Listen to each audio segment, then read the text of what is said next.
Yeah, it used to be so precious. I used to have to write like in the most isolated element of the world that I could find. It was like in college, it was at like 2 a.m. in the laundry room of the dorm. But then I had kids, and the idea of having like precious alone writing space has just disappeared. And so I have like a much better ability to write within like the chaos of life right now.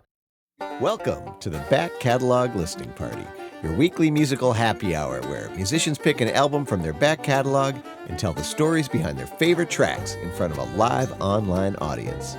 This week we talk with singer-songwriter Connor Garvey, who joins us from a green room in Bangor, Maine, to revisit his 2011 album Where Ocean Meets Land. He talks about his love of production, how songs can live separate lives on stage, and a special co-writer he enlisted to update one of the songs. So pour a beverage, grab a snack, and kick back as we listen to music together here on the Back Catalog Listening Party, where it's always Friday and old albums never sounded better. Happy Friday! Happy Friday! Happy Friday! And welcome to the Back Catalog Listening Party. My name is Mother Banjo, one of your hosts. My name is Anthony Ihrig, the other host. And today we have joining us all the way from Bangor, Maine, Connor Garvey. Hey! Welcome. Connie, first to the party. Hello from Richfield. Hi, Connie. Hey, Connie. And if you are joining us, tell us where you are tuned in from, if you're enjoying a beverage or a snack. This is our weekly musical happy hour where we invite some of our favorite artists on to revisit one of their old records and talk about it and geek out about music together. And I need this happy hour badly. So I poured myself a Cabernet now that the cooler weather is finally hitting the Twin Cities. And Excellent. It's feeling good. What about you, Tony? Kind of a broken record here. I'm going back to Holland for the Buckler NA. I don't know what style of beer it is, but it's delicious and it looks great in my Back Catalog Listening Party pint glass. Sure does. Sure does. Tasty stuff. And Connor, I know you're not at your home in Portland. So tell us where you are and if you're able to enjoy any kind of beverage or snack where you are. Yes. Well, the decisions have been made for me. I'm in a green room here in Bangor, Maine, up at a university here. I was doing a taping for. Anyways, so I have a La Croix. What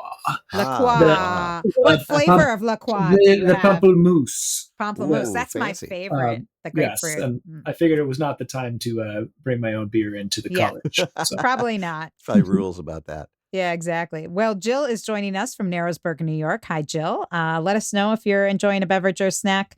And we are so excited to have Connor joining us. I don't know when we first started trying to make this happen, but I'm so glad it worked out because you are busy. You seem to always be on the road playing gigs somewhere. But for folks who maybe are a little less familiar with your music, maybe you can give a brief origin story about where you grew up, how you fell into writing songs. Yeah, awesome. Yeah, and busy by choice, but not overstretched. I feel like things are going well. But hi, Jill. I just was playing with Jill on Sunday. So nice. So I grew up in Southern Maine and the son of a songwriter. My dad played. So I was able to utilize his guitars and community, just raised in it. Had some of my own, journey of appreciation and acceptance of that. And it's, I'm so glad that it's so rich and it's a huge part of my life. And then, I started off as a drummer because that was really fun. But my best friend was a better drummer than I was. So then I used my dad's guitar. We formed a band. We were amazing. Everybody heard of Electric Hazard. And we had a question mark in the middle of our name because of course you did. Because it looked really cool and we weren't quite sure how to spell hazard in sixth grade. And but I started really diving into the songwriting side of it and I have always loved exploring life through songwriting. So my professional path has been about 15 years or so, but my connection to music in general has been lifelong. Excellent. And, you are keeping good company because Tony also got his start, although people know him now as a banjo player. He got his start as a drummer as well. Yeah, drums is a great instrument for any musician, I think, to if not start on, play in some way, shape, or form. Rhythm connects all the instruments. Exactly. Well, we have a few folks joining the party. Christy coming in from Cambridge with a hot Christy. chai. Oh, right. All right. That sounds good.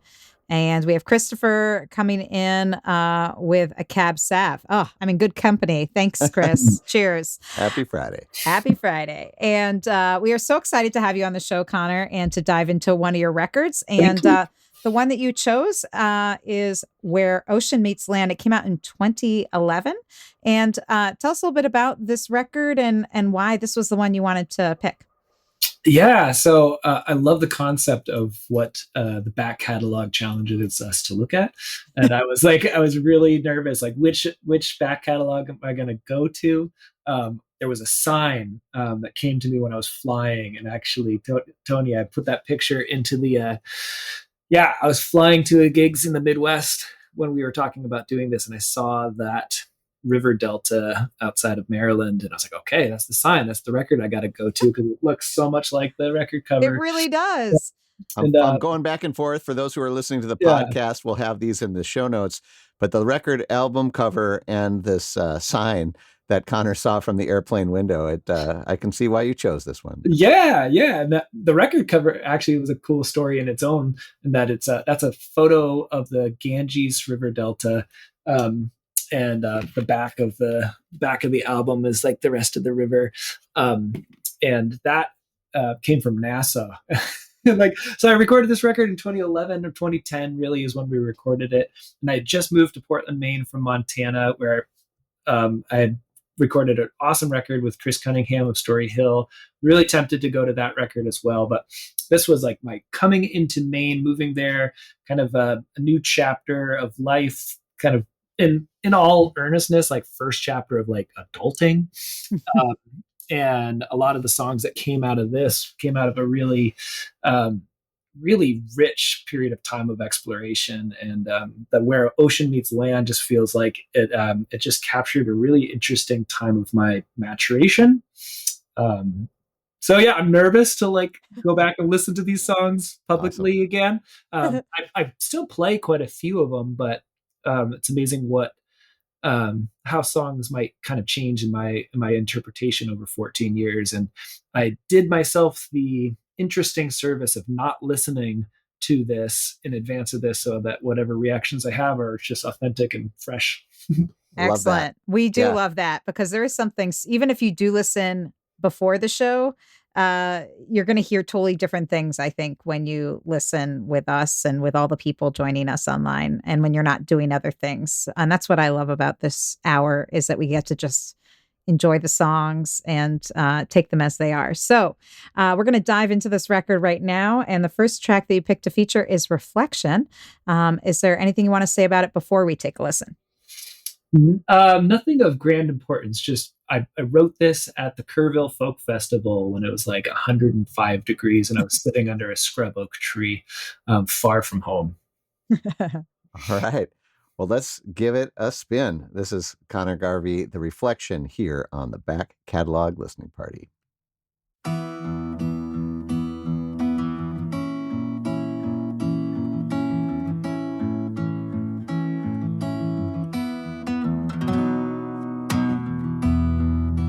Branches hold the dew, the lake it holds the moon, and the distance disappears.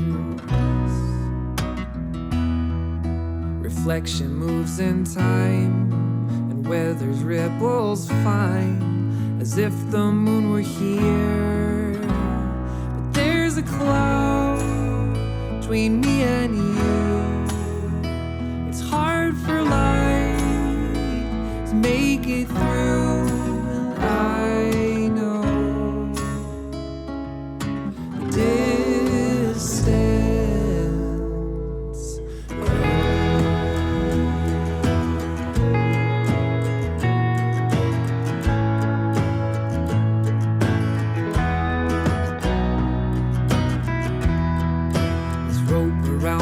chest. It's pulling me out west, but what we have is fine. Your roots are growing stronger, my time away is longer, reflections out of line. There's a cloud between me and you. It's hard for life to make it through, and I know the distance grows, the distance grows, and if the sun shines down and warms the ground and it lifts the fall, will we see it all?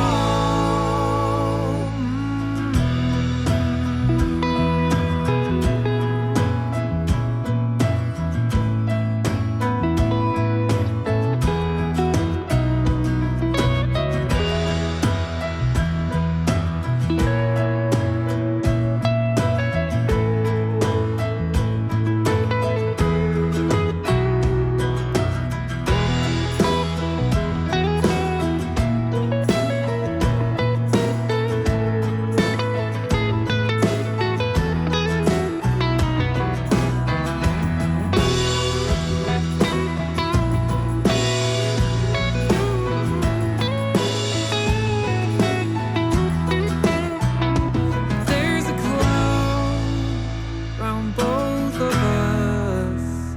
It's getting hard for us to trust. The sun will shine, we'll feel its glow.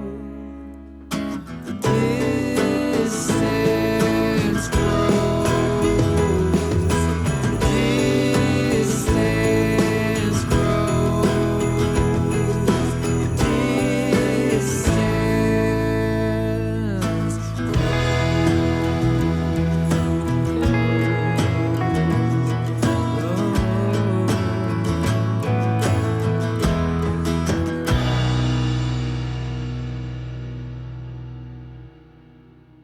All right. Connor Nice. Garvey Yes. with the reflection from his 2011 album, which we are revisiting today with Connor joining us from Maine with Where Ocean Meets Land. And man, that song is so great. And one of the things that I think is so cool is that the song is great on its own. And I'm sure when you play it live, especially if you're touring solo, you know, it sounds wonderful. But I will say the arrangement and the production sounds so good. It could easily have Mhm. just been a really solid kind of acoustic song, but like Mm.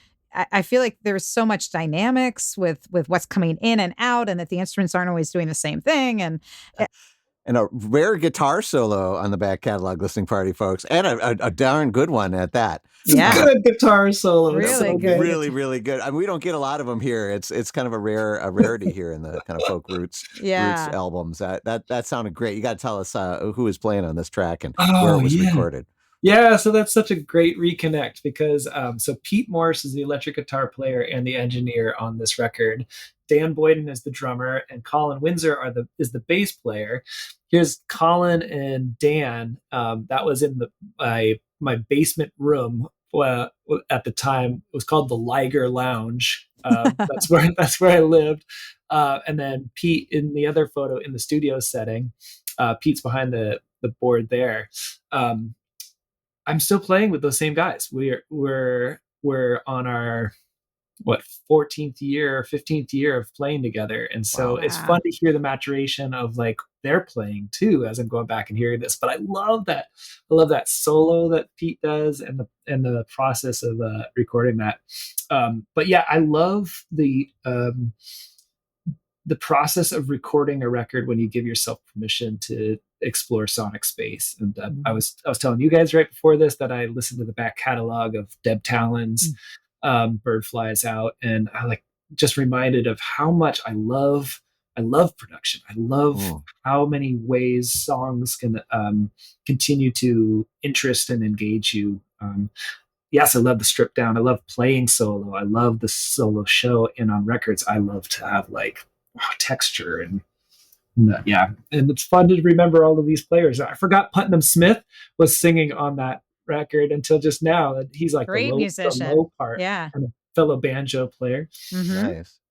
Yeah, I would just agree with Ellen. Just the production is fantastic. The tones and so warm, and it and really, nothing feels overdone. Everything just comes in at just the right moment. Yeah, but speaking of arranging and things like that, like there was these lots of little subtle details. There was some sort of like little percussive piano part, things like that. I'm curious, like how much of that is kind of pre-planned, and how much of it is just kind of studio magic. Like, tell us a little bit about how these songs kind of get built for the studio. Awesome. Yeah. So a lot of the patterns that I've fallen into or that I've chosen for recording is to record drums, bass, guitar, vocals all live, and then stack on different textures. And then generally I'll go back through and re-record my voice because I'm a diva. I got to do that again. Because you can. Or like, diva tendencies without diva delivery. So for that one, my friend Jonathan Best was out in Prescott, Arizona, and I just sent him the track. And I was like, hey, can you put down some cool piano parts on this? And so he sent a couple ideas. And Tom Murphy was the mandolin player in Bozeman, Montana. So again, sent him the tracks. And then he and I had like a Skype session because this was before Zoom. I had like a Skype session, and he was like playing around a couple different things. I was like, yeah, go with that one. There's a lot more magic when you're all together, but there's also something cool about having somebody capture tracks where they are in their life and then fly them in.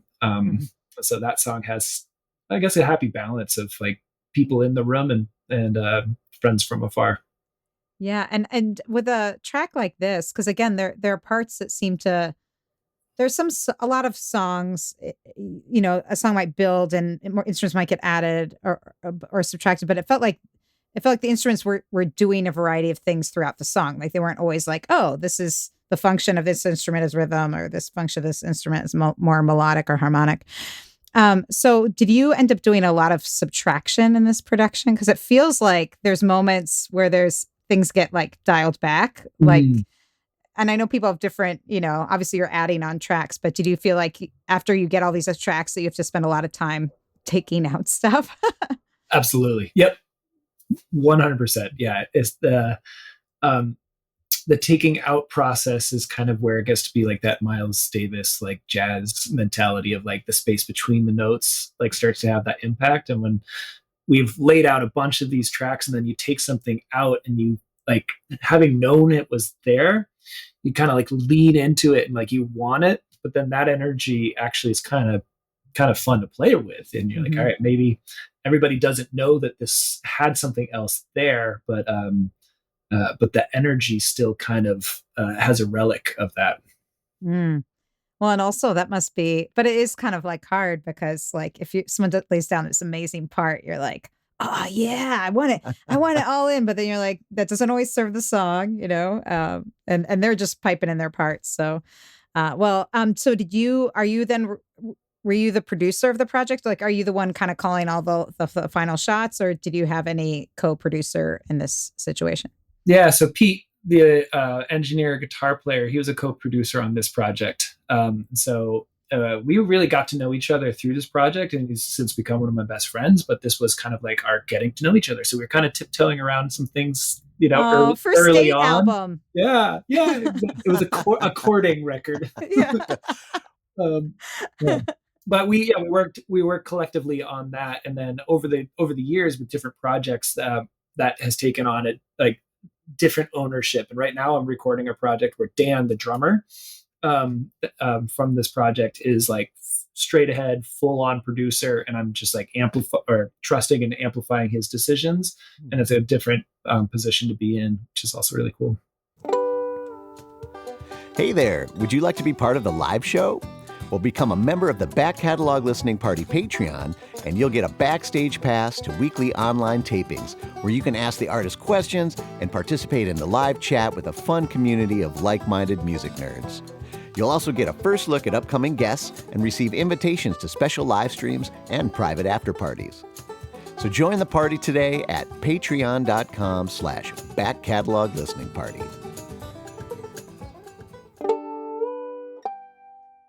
Well, folks are loving it. In fact, Jill chimed in to say, absolutely love this album. And I can't wait to hear more tracks from it. Again, if you just joined the Back Catalog Listening Party, we're talking with Connor Garvey, who's joining us from Bangor, Maine, to revisit his 2011 release, Where Ocean Meets Land. And the next track you picked to feature on today's show is Pencil Frame. And is there anything you want to say about this one before we take a listen? Yeah, the tee up of this one in the live context, I often draw attention to the process of the confluence of opportunity and commitment as people are establishing their life. But what's interesting to this song, for this song to me now, is that I've kind of grown into it. Like I wrote it before I had gone into any of these stages. And now I'm like 3/4 of the way through this song in my lived experience. And it's fun. Awesome. Let's give it a spin. This is Connor Garvey, Pencil Frame, here on the Back Catalog Listening Party.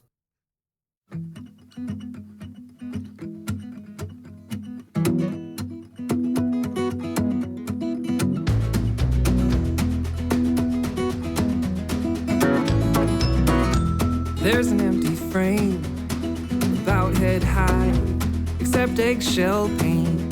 There's nothing inside, but oh, what great potential. So much can fit in this frame of pencil once you commit. A young couple moved in, a real fixer-upper. They made renovations, good love and healthy supper. Oh, what great potential. So much can fit in this frame of pencil once you commit. And once a year they'd climb the stairs to their unfinished room. They'd grab a chair and they'd sit and stare. They'd wonder what to do. To put a mirror or a window in there, a frame on the wall, or nothing at all.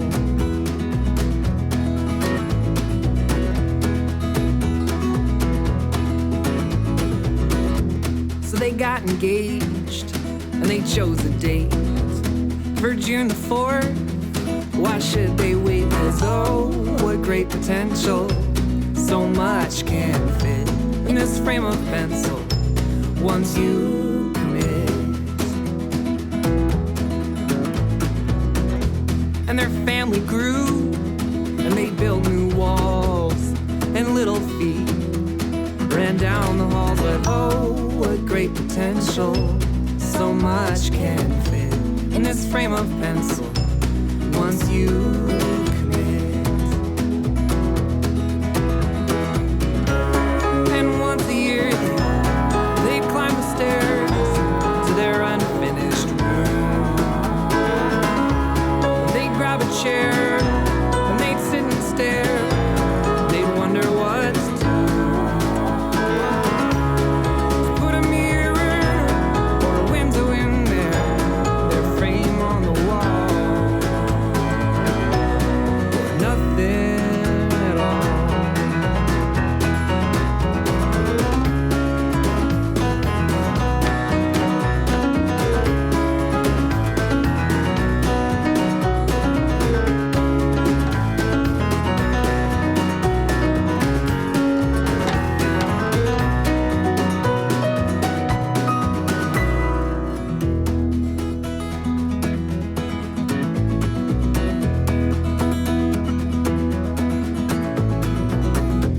They all grew old, as things just do.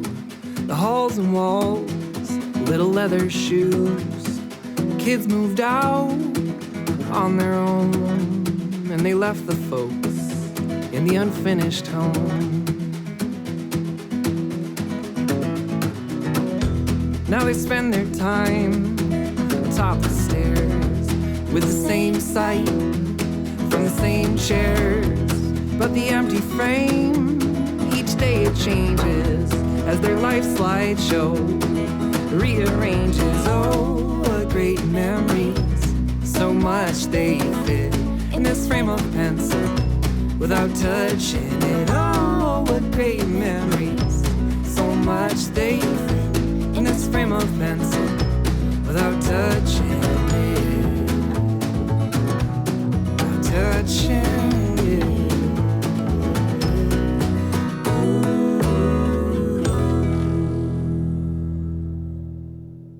All right. Connor Garvey with Pencil Frame from his 2011 release, Where Ocean Meets Land. And I feel like, we got that rad guitar solo on the first track we heard. And this time we got a really rad piano solo, super playful. And so was that the same keyboard player who played on the first track too? Yep. Yeah. Jonathan Best. And, really tasty. He toured with David Byrne for a while and he's a killer player. Yeah. But what about the glockenspiel? I know. I heard that too. I was like, oh, this is very like, I mean, I feel like this was very much a thing in the aughts or an aughts into beginning 2010s. So true. Lots of xylophones and glockenspiels kind of sounds, which I really felt like fit in with this song quite a bit. And the vocals. I wanted to ask you about the harmony vocals. I know there was a harmony vocal on the first track too, but more prominent on this. Who was that? That's Sarah Halley Richardson is the vocalist on this. She was on this record as well as the next one that we did. It was Meteors and Beating Hearts. And many of us have had this experience in the music world where you just get to cold call somebody that you just absolutely love their voice and their production and go, would you please sing on my record? And she's so lovely and brought such a lot of this album, there's so much brightness, like with the glockenspiel and all that, and her voice, I think really expands that, that hue, and she's unbelievable. And there were it sounded like there were a few vocal tracks in the background. Was that just her doubling or you or? No, that was almost entirely her. I might have put a track or two on there, but that was one of those things where, she did like her first, like a little harmony. And then she's like, now would you just humor me? Can you just like roll a few of these? And then she like stacked these like things on there. And Pete and I were looking at each other like, let's do that. That's great. Nice. Yeah. It's great. Really awesome. Good. Well, and I couldn't stop kind of chicken necking a little bit here to this one. The groove was really great. And I'm always curious when I talk to people that have drums in their background, if you ever write from like a rhythm first place, or if it's something that it just is already heard in the song or something you add later.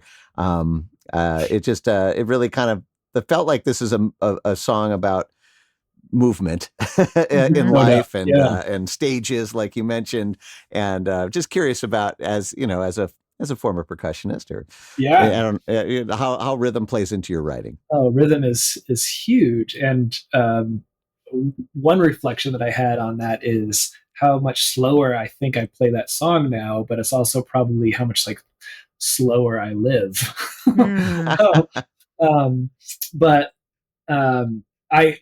Rhythm is always a huge part of my writing process. And when I'm recording, I often have to get my rhythmic patterns and habits out of the way to make space for the rest of the band to do those things. Because so you don't usually play with it afterwards. It sounds like you kind of have that idea going in with the band.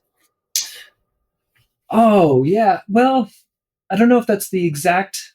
I don't know how to exactly phrase this, but like when I'm like strumming that really hard, like I'm really driving like that with my guitar, with that rhythm, that driving train beat. When I'm actually recording, I'm be like, all right, I actually need to do less of that so that Dan on the drums can actually hold a little bit more of that space together. Makes sense. But yeah, I love rhythm. I love different time signatures. I don't think we're going to experience any of those in the songs we chose for this night. But I love playing around with time signatures that change during a song, and It's fun. So like maybe your guitar rhythm is the inspiration for the train beat. I was just kind of curious as to like where that comes in the process. Mm-hmm. Well, and it makes sense then that we got a question whether there was any Paul Simon inspiration, because I mean, Paul Simon also famously very rhythmic and also plays around a lot with different time signatures. Was Paul Simon an inspiration for you? Huge inspiration, and I didn't hide it very well on that song. There's no reason to hide it if you have good influences, you know. Yeah. I mean, Graceland is the best record of all time, and I'm just a huge fan of Paul Simon, and I do sometimes play Diamonds on the Soles of Her Shoes, and that those two songs cannot be back to back. Oh yeah, because it shows too much that you're showing your cards a little too much. Yeah. Well, and that gets at another question I'm curious about. I mean, you obviously grew up in a musical household. What were kind of the big records for you that made you like that were really influential, especially as like a kid growing up, that like you really went to? I'm so glad that my parents and I have like consistently appreciated and enjoyed similar music. I mean, we both will go off in other directions, but what I grew up on was like David Wilcox and John Gorka and Sean Colvin and Katie Curtis, and then like all of those acts that I still really appreciate, aspire, and like also get to play with, which is amazing. I was gonna say, really? they're still out there playing music, so that you cross paths with them and get to open for them. Yeah, it's the best. It's like so many pinch me moments like that get to happen with that. The pinch me moment that I feel like I'm still looking to like close the loop on the most is like my deep appreciation and, dare I say, obsession, especially in my teens and 20s, with Martin Sexton. And so the American or Black Sheep or Black Sheep, Wonderbar. Man, those or like the Live Wide Open record that he put out, those like the double disc live record. Oh my gosh, those were huge as far as inspirations into how I viewed not just like what music can be like, but what a singer-songwriter can do.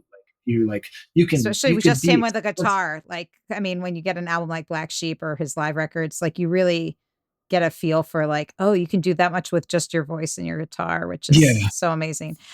It's funny, you're not the first person to mention Black Sheep. When Mary Gaucher was on Back Catalog Listening Party, she went on and on about Black Sheep because she really wanted to work with the producer that did Black Sheep. So that was like one of her big inspirations before she did Drag Queens and Limousine. So again, very influential, and I can totally hear that in your music and your live performance. I know a lot of folks will know you, you're just such a great live performer. And that's the first way I experienced your music, probably at a Story Hill Fest, I'm sure.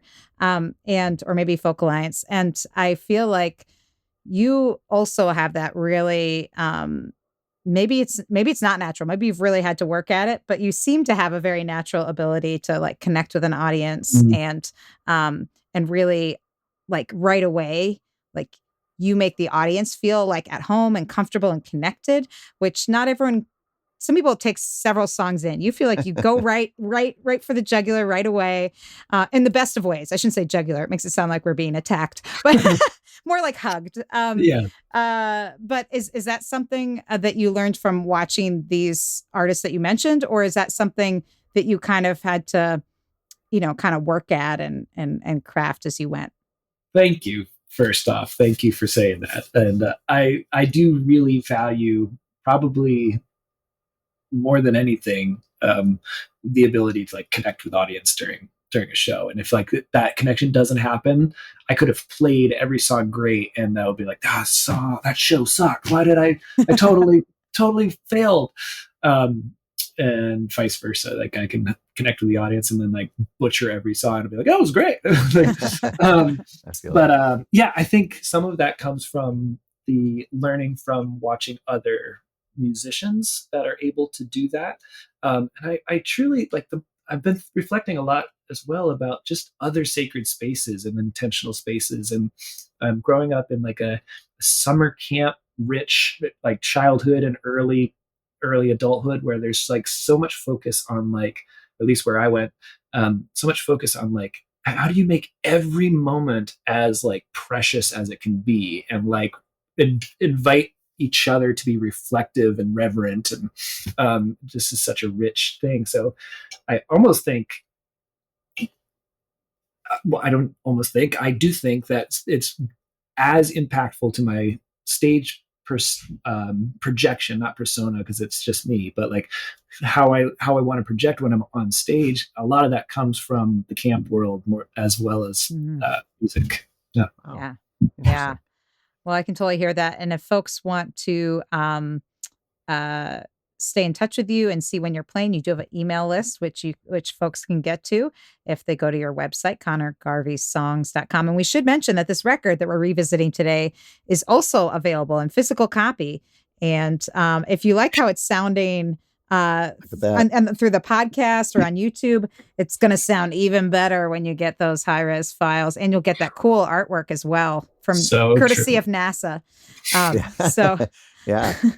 Really, really great. And Tony and I like to extol the virtues of getting high quality audio, because especially on a production like this that we've been talking about. So cool. And more, just the what it means to an artist to have something purchased and like directly from them. It goes a long way to just let them know how much you appreciate what they're doing and that you want more of that. And then, of course, there's the physical artifact that you get to keep, in this day and age. Music, you're renting it, folks. Yeah. I hate to break it to you, but unless you go buy a CD or download those files, you're just renting it, and they could go away any minute. And you don't want this music is not ephemeral. This is here to stay. So I'll second what Ellen said. Go grab the CD or the high res files at connorgarveysongs.com. That's right. And if you have any questions or comments, folks who are joining us live on YouTube, feel free to throw in any comments or questions as we go in the live chat, because this hour is going by fast. I know. We got to get to more songs. Quick. Okay. Next song that you picked, Connor, to feature on today's show is The Bird.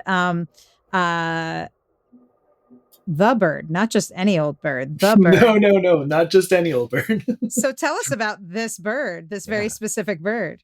Oh man, this very specific bird has caused me some blushing moments when I play this. When like Jonathan Bird is like walking by while I'm like, playing this. Andrew Bird, yeah. Andrew Bird. This song has probably been, since I wrote it, probably one of the most consistent songs in my set. It's a song that I feel like is continually important to play. Life transitions seen through the eyes of a trapeze artist, and like what happens when we trust the process in between two safe holds, and maybe we don't need to immediately grasp hold of the next thing, but we can just float in between. And I'm super grateful for this song, that it came my way, and it's been, my introduction to a lot of the festival stages that I've been able to play and audiences that I've been able to reach. So just so grateful that I wrote this in the stairwell at my parents' house. Well, us too. And now everybody else get to experience this together here. Connor Garvey, The Bird, on the Back Catalog Listening Party.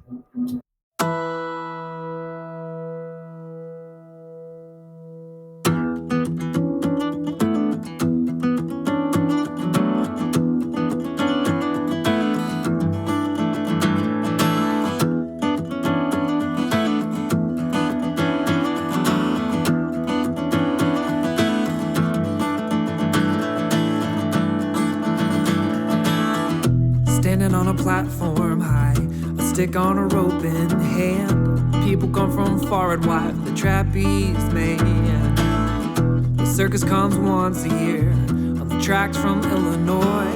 Not much else comes through here to enjoy. The word here travels slow, but it travels nonetheless. I heard it's his last show, I heard it will be his best. Now weighing in 195, a legend so I've heard. Closest man to flight alive, they call him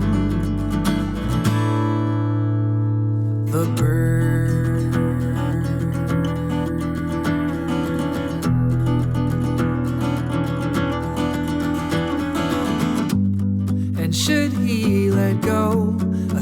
second too late, a second too soon. We all know the fate, and most wouldn't try or ever let go. They'd swing till they stopped, release and walk home. This danger is flight, that's why we stare. Freedom is flying for those who dare.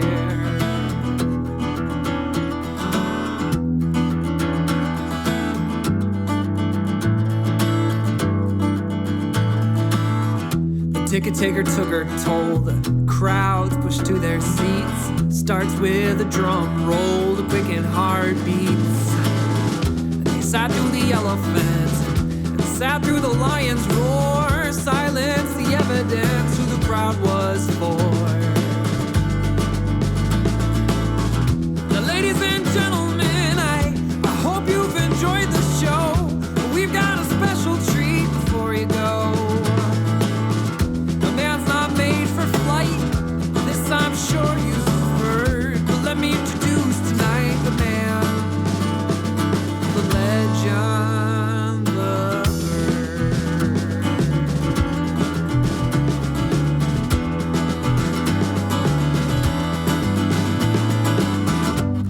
And should he let go a second too late, a second too soon, we all know the fate, and most wouldn't try or ever let go.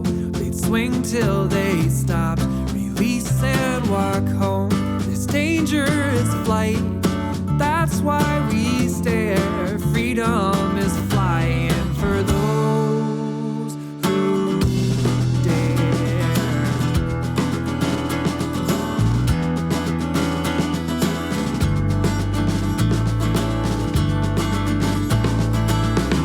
Breathing and the music stopped. The bird began to soar. Eyes on the man up high, thoughts on the floor. And they've seen this show before with flips all in between. He's got something in store that ain't nobody seen. The swinging momentum builds. A mother shields her eyes, fearing he might get killed or lost to the sky. Release hearts and throats. Release. Bird just float.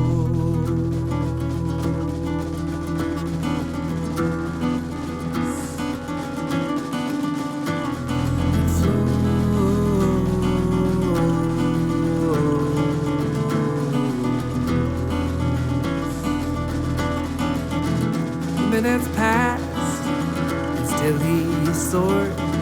The crowds all left, closed the doors. They broke camp, the tent came down. They packed the train and headed out of town.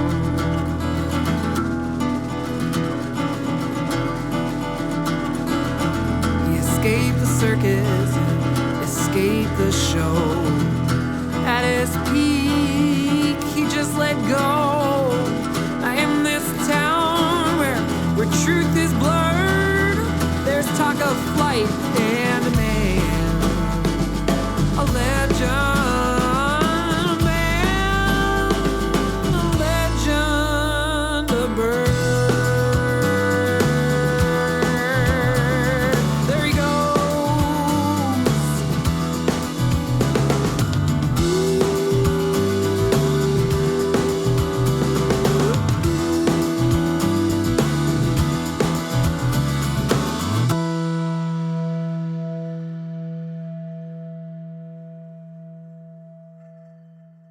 All right. Yeah, I love that right now. I know. I didn't want to jump on that. And I love that ending too. It feels like it's just ramping up again and then it just stops. I love it. It's great Badass. drum work there for sure.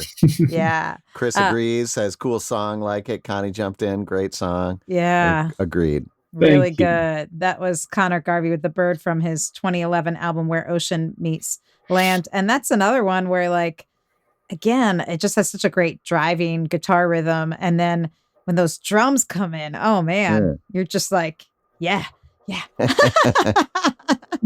was really, really on it. Very, very cool stuff. Well, you mentioned you wrote that song in a stairwell. You wrote The Reflection at Kerrville, which of course is a songwriter haven. So, I mean, I'm sure many songs have been written at Kerrville, but are there any places are you someone who can write a song anywhere, anytime, if you feel the inspiration, or do you kind of have a preferred way to really sit down and write a song, not just gather the ideas, but to really get to your instrument and figure out that rhythm and lyric? Yeah, it used to be so precious. I used to have to write in the most isolated element of the world that I could find. It was in college, it was at 2 a.m. in the laundry room of the dorm, Only at 2 a.m. It couldn't be 3 a.m. or yeah, because other people might be awake. Yeah. And so at stairwells are great because they sound really good, but you're also often alone. But then I had kids, and now I have kids, and the idea of having precious alone writing space has just disappeared. And so I have a much better ability to write within the chaos of life right now, which I think is actually growth, which is really nice to just be able to sit in the living room and work on a song while Yep. make believe is happening around me. Exactly. Well, that's great. Well, speaking of new songs, again, we've been revisiting your 2011 release, which again, folks can buy the physical copy of this album as well as find it on all the digital places. If you go to Connor Garvey Songs, but ConnorGarveySongs.com, I should say.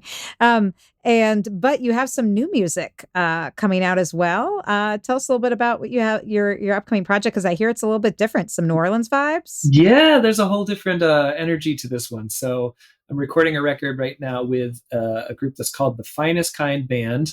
Dan, the drummer in this is his project, and he built this super band in Portland, Maine. Not all the players are in Portland, but they're all in Maine. And the concept is amplifying Maine musicians with rising tide lifts all ships. And there's all these incredibly cool live shows that go on. And I'd done a bunch of shows with this group, and it was really jamming and it was really fun. So we decided to do a collaborative record together. We've released 2 tracks so far, Come On Up, and a song called Winging It that I'm really proud of. And then a new one that's coming out right before Thanksgiving. And then one more this year, and then a few at the beginning of 26 when we release the whole thing on vinyl. And very cool. Right. And do we find this under your name, or is it going to be under the other band name, or what? That's the brilliance of it. You can find it in both. Okay. Can you remind us what that band name was? Yeah, the band is called The Finest Kind. The Finest Kind. We'll make sure to put that and of course Connor's information in the show notes at backcataloglisteningparty.com. And you'll also be able to see some of those photos that we were enjoying earlier, some of those studio shots from his apartment rehearsing the songs, as well as that great aerial view of the land and water as well, the inspiration for his record. The Back Catalog Listening Party is brought to you by EFS Publicity. Founded by veteran publicist, promoter, DJ, and musician Ellen Stanley, EFS brings an artist's perspective to the table, working to help clients get to the next level in their career. Services include national and international media campaigns, radio promotions, tour press, crowdfunding, grant writing, and more. Get a quote or set up a consultation today at efspublicity.com. We have someone joining the party from Half Moon Bay, California. Hello.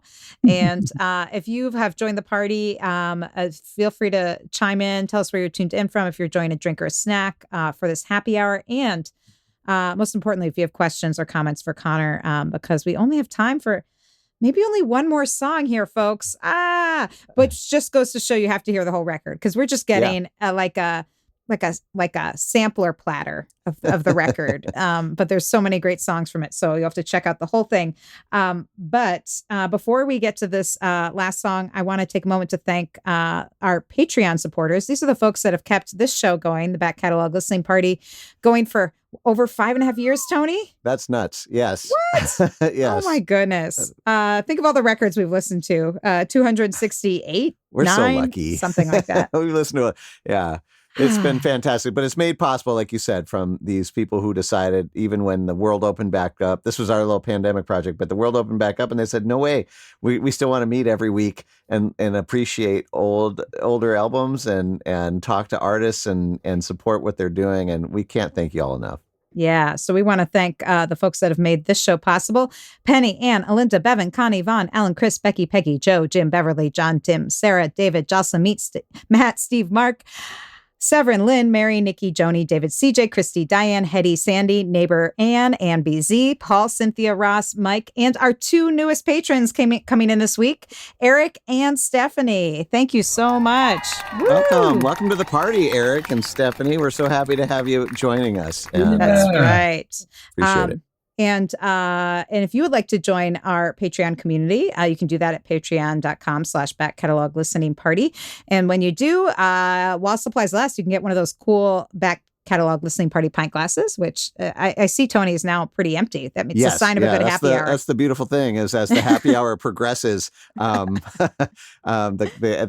cup empties and the heart fills. Yes, exactly.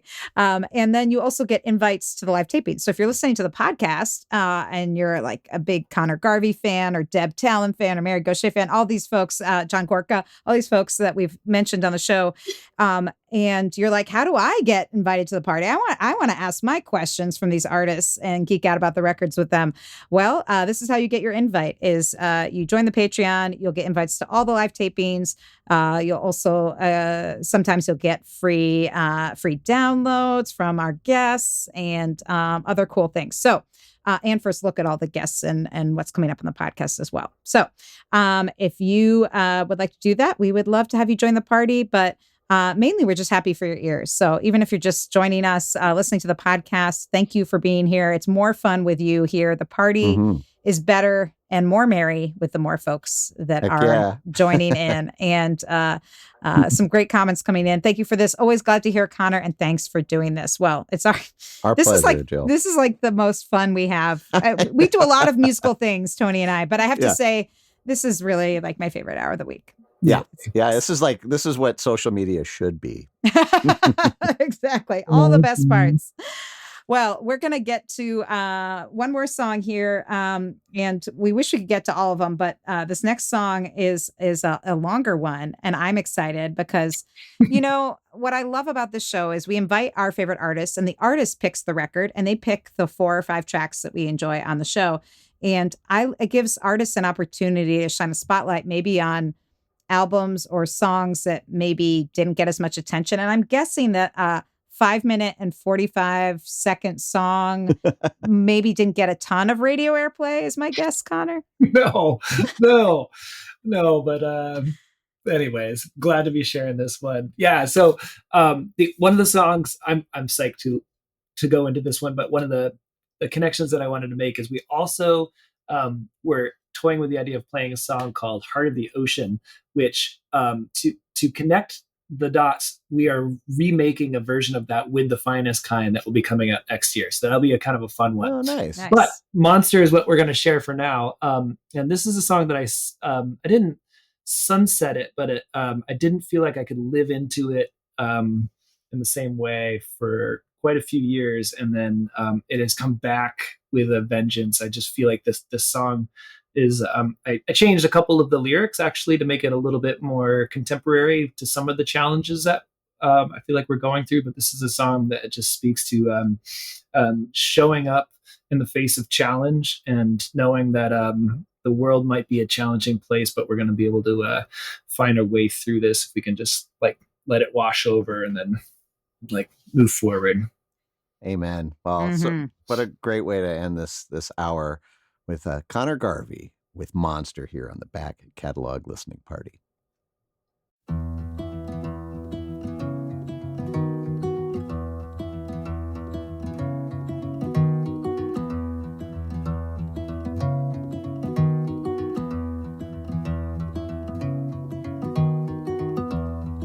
This too shall pass, my little one.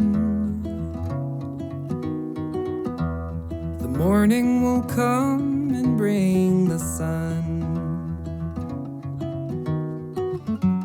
The monsters you dream of are not as big as they seem. The morning will come and bring the sun,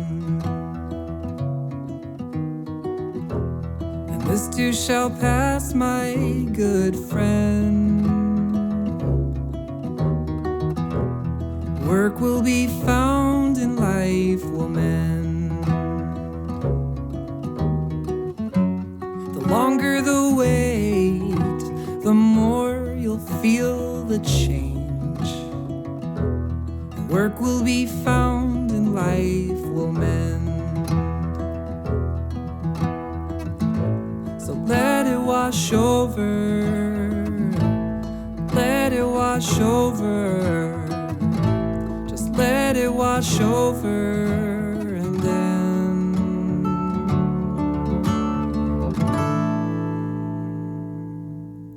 let it go.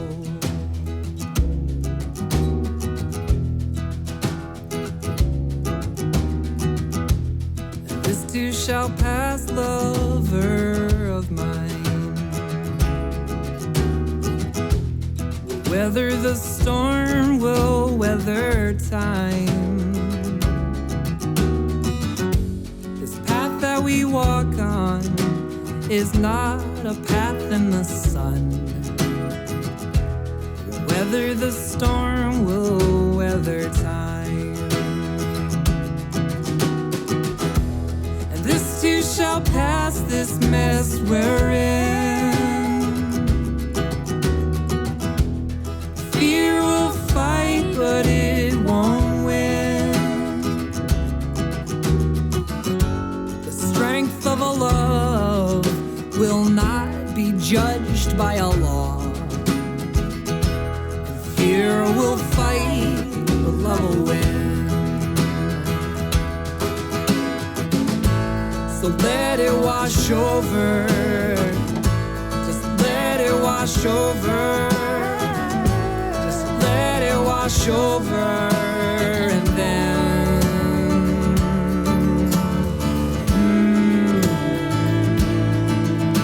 let it go. The seasons will change, just let it go. There's sun and there's rain, let it go.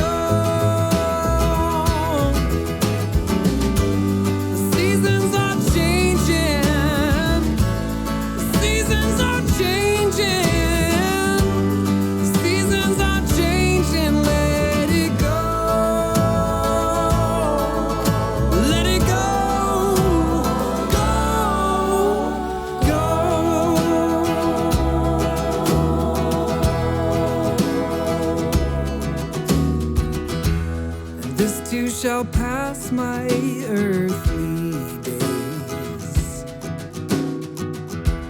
I'll drift into night, I'll slip away. This life that I've borrowed, I'll pass to youth in my stead.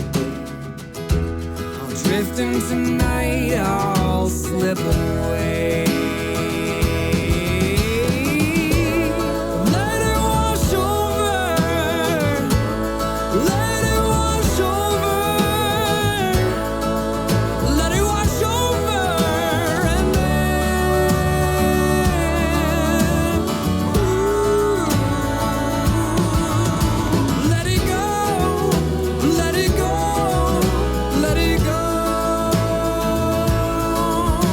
Let it go.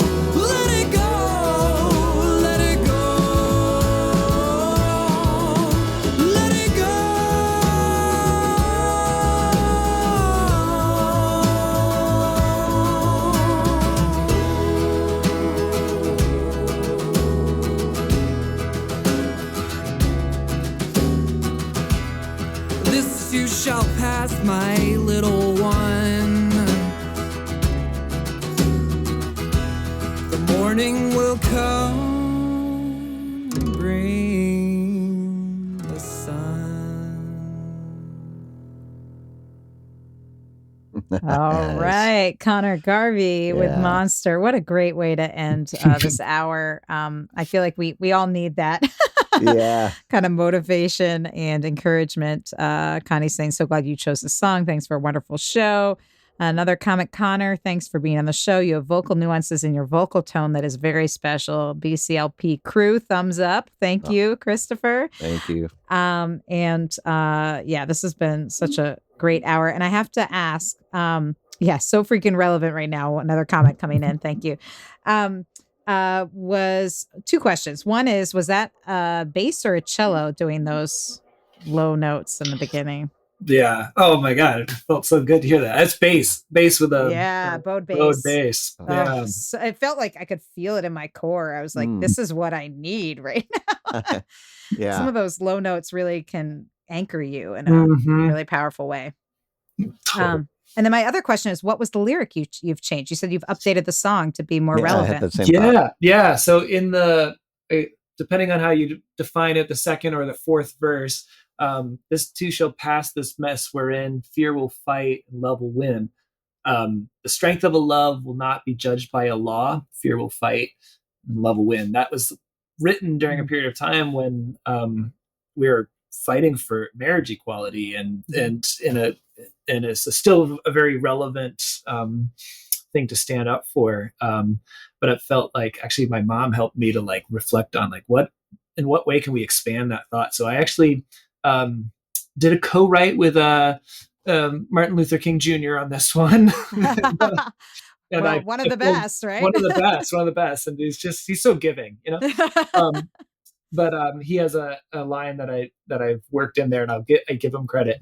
But it's we must stand here as brothers or perish here as fools. And so I've swapped that one in there because I feel like that's the message of our time right now is we need to be here together or we are all going to perish. And like that's what we need to be a part of. So 100%.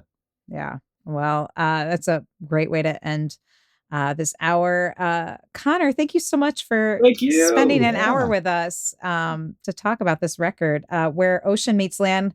You can get it from Connor's website, connorgarveysongs.com, as well as all his other great releases, and find out about his new album coming out with The Finest Kind. So get on that email list, follow him on the social places, and catch him live if you can, because you're in for a real treat. So make it happen. Thanks so much for doing this. Yes. Thank you so much for spending this hour with us. Just what I needed this week for sure. Yeah. And thanks to all of you for listening, whether you've joined us for the live show or listening to the podcast.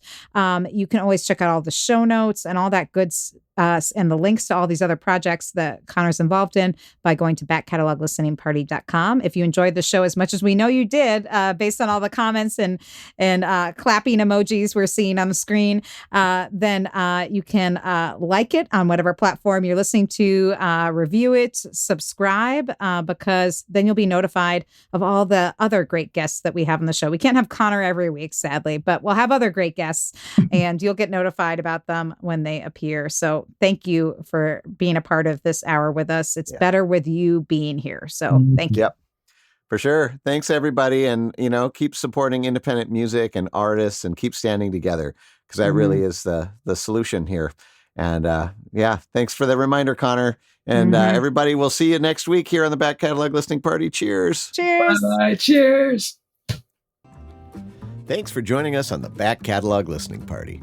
If you like what you hear, please subscribe to the podcast and leave a review, which helps more people discover our show and our guests. And do you want to be a part of the live show, get a first look at upcoming guests, and receive invites to private online parties and live streams? Then join our Patreon community at backcataloglisteningparty.com.